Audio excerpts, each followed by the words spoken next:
थागतचरी ईश्वरगी असेंबा अहिंबा वही ताबीगदोरी बखदिंगमके मतकता ईश्वरना मपानायदबा बोरदु पिबिबो ओइसिनु कोइ जीसु ख्रिस्टबु थाजख्रबा माकी मचानपा मचानपिसिंग हाइबा तारे अखोइ अहलदगी हौरगना अंगांग फावबगी मनुंगदा इसिनलाउसिंग अखोइनि ईश्वर थाजख्रबा ईश्वरकी तुंग इंजख्रबा अखोइना वै ईश्वर थाजद्रिबा मखोइगिदि करसु अकाइबा लेते मखोइना करसु खंगमोय अदुबो अखोइनि ईश्वर खंग्रबा मतुंग अखोइनि जीसु ख्रिस्ट थाजख्रबा मतुंग अखोइनि ईश्वर ब अखोइगी कनबिबा मपुरी हाइना अखोइनि लौसनजख्रबा मतुंगदा ताइबंग पानबगी ओइबा असिगुम्बा चनबी नीति नियम असिदा अखोइना इल्ला अदुम चटपा अखोइना सुम उबा फंगी सिनलौसि बाइबल दा करी फंगदोपि बाइबल दा ईश्वर नतना नाहकी ईश्वर नतना अतै करिगुम अमता नखोइना खुरुमबा यादे लाटबा यादे हाइदुना बाइबल असिदा मयक सिंगना फोंदोकपिबनि अदुबो अखोइ ngasiगी ताइबंग पाल अखोइ ngasiगी मियोइबा जाति असिना अखोइनि ईश्वर थाजरगा हेना अखोइनि ईश्वर दा नक्सनजरगा हेना चनबी अनौ चनबी जी मयाम पुखलगा पुथोगा अखोइना चर्च दा सेलिब्रेशन तौदुना चर्च दा अखोइना ईश्वर थाजरेबनि ईश्वरगी नुक्सीबनि ईश्वरगी अचुमबनि हाइदुना चटखिदुना अखोइ ngasiदे अमांगबा लंबीदा चले हाइबसे अखोइ इसा खंगजदरि ngasi Mother's Day ni ngasi Father's Day ni ngasi Children's Day ni aduna church manung da celebration tawduna church manung da ikai khumna butuna akoi sumaina pangthok pasi akoi Bible gi matung ina de Bible da si pangtho si tawdo yate haina akoi da phongdok pibal ite akoi gi popi ba akoi gi ahal laman amade akoi gi isa isu sing akoi nuksi gadabni ikai khumna gadabni masi akoi thamoi nung da lei gadabni अखोइना church मनुंगदा ईश्वर खुरमबा मफम असेंगबा मफम अदुदा अखोइना मखोइबो पुखटबा अखोइना मखोइबो अवांगबा थाकता अखोइन इकाय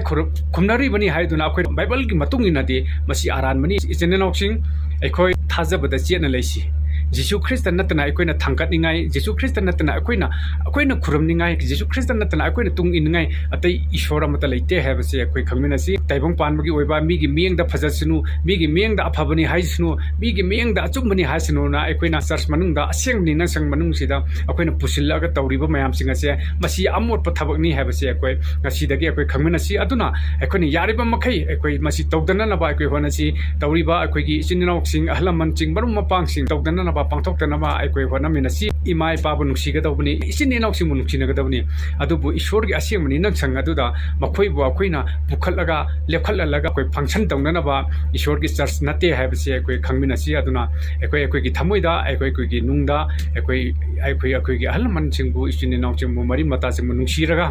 ईश्वरगी असेंगमा मफम अदुबु सेंगना अखोइना थमगा सुमाइना चमिनासि अखोइ सिगुम्बा थबकसे अखोइगी ईश्वरगी असेंगमा निना संगसिदा अखोइ पुसलक्तनना ईश्वरगी असेंगबा संगसिदा अखोइ पांथोक्तननबा अखोइ होनमिनासि अखोइ खंगमिनासि अखोइ ज्ञान तामिनासि अखोइ ईश्वरगी अचुम्बा लंबीदा अखोइ लेप्तना अखोइ चटमिनासि हाबसे एना थमजनिंगबदुनि ईश्वरबु थाजद्रिबा ईश्वरबु लौसिनजद्रिबा तेबुंग पालसिदा लेरिबा अखोइगी इसिननाउसिंग अहलमनसिंग बरुम मपांगसिंग अखोइ ईश्वररोमदा लाक्सि अखोइगी पुंछि असिना ngasi hayeng khangdraba punchi matek asida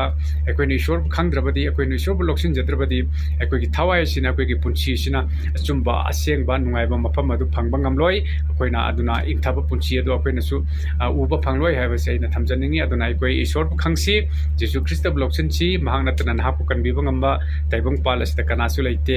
tajagra pokning matakta ishwar na mapa naida ba boramadi ingthaba bibi voisinu amen